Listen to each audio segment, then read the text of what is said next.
ENVX stock analysis and ENVX stock prediction. So in this brief and short 1-minute video, what I'll do is show you my exact play and all that good jazz.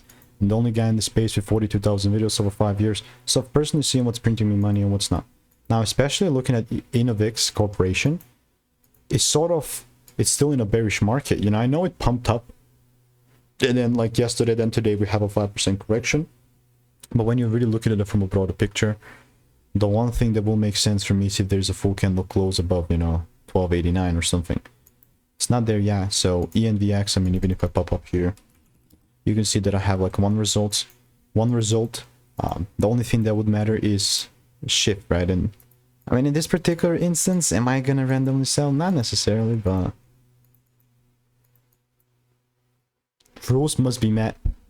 And like I said, unless there's a full candle close, I'm not gonna pull no triggers, because just randomly taking a trade based on a filling, it's not gonna happen because I'm sticking to my rules. So if you want to learn how I'm making all that, click the first link in the description, get my free emails and insights, and I'll see you in the next one. Goodbye and enjoy.